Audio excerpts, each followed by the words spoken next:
is completely sealed off to the public, but right now the leaders of the EU are meeting inside here with Pope Francis. The 60th anniversary of the European Union, which was signed in Rome 60 years ago. It does make me a little uneasy that the Vatican has such a hand in this, that the leaders of the EU are coming to meet this religious figure, Pope Francis, over political issues. All roads lead to Rome.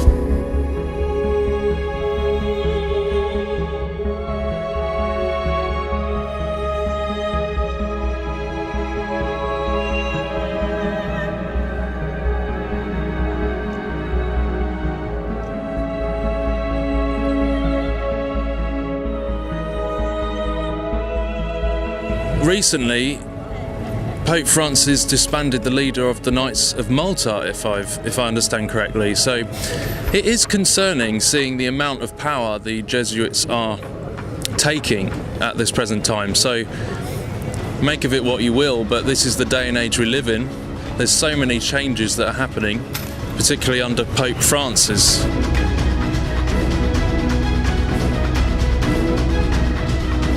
Personally, it concerns me that this amount of control and power can be taken by an order, a secret order, mostly unnoticed.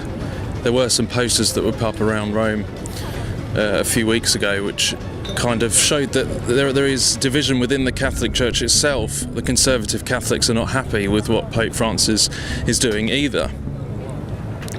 But here we are in Rome for this weekend of protest against the EU and what's happening in the EU, the rise of terrorism, the crisis that are happening, and that people are coming here from all over Europe to protest here in Rome for the 60th anniversary of the signing of the treaty. It comes from Pope Francis in a special meeting in the Vatican on the eve of a summit in Rome to mark the 60th anniversary of the European Union's founding document, the Treaty of Rome.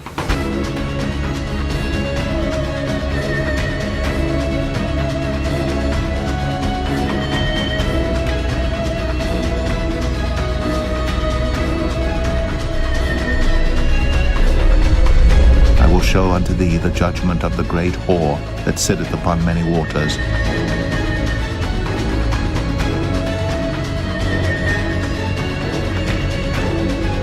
Come hither, I will show unto thee the judgment of the great whore that sitteth upon many waters, with whom the kings of the earth have committed fornication, and the inhabitants of the earth have been made drunk with the wine of her fornication. So he carried me away in the spirit into the wilderness, and I saw a woman sit upon a scarlet-colored beast, full of names of blasphemy, having 7 heads and 10 horns. And the woman was arrayed in purple and scarlet color, and decked with gold and precious stones and pearls, having a golden cup in her hand full of abominations and filthiness of her fornication. And upon her forehead was a name written, Mystery, Babylon the Great, the mother of harlots and abominations of the earth. And I saw the woman drunken with the blood of the saints, and with the blood of the martyrs of Jesus. And when I saw her, I wondered with great admiration. And the angel said unto me, Wherefore didst thou marvel? I will tell thee the mystery of the woman and of the beast that carrieth her, which hath the 7 heads and 10 horns. The beast that thou sawest was and is not, and shall ascend out of the bottomless pit, and go into perdition. And they that dwell on the earth shall wonder, whose names were not written in the book of life from the foundation of the world, when they behold the beast that was, and is not, and yet is. And here is the mind which hath wisdom. The 7 heads are 7 mountains, on which the woman sitteth.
What on earth is that projected onto the building of Il Tempo, which means the time in Italian?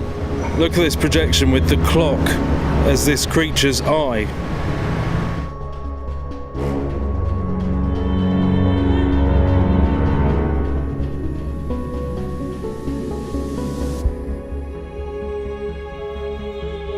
The clock in his left eye, this creature looks like a cat or an owl, a skull.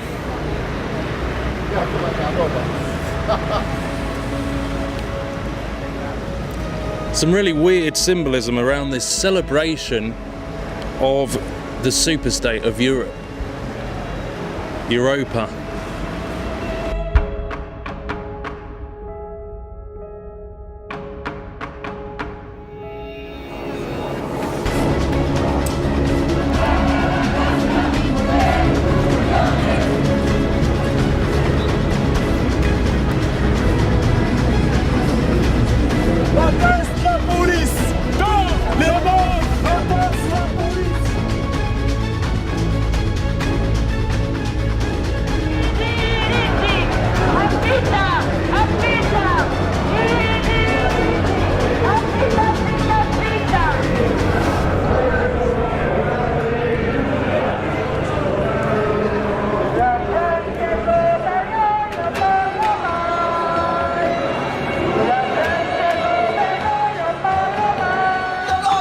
esercitare un diritto sacrosanto, quello di manifestare le proprie opinioni.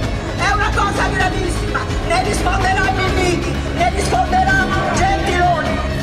Isn't it interesting that you can see through all of this how the social engineers in the secret societies are gradually dividing people more and more? Even in this protest, you could see the red and the blue competing against one another.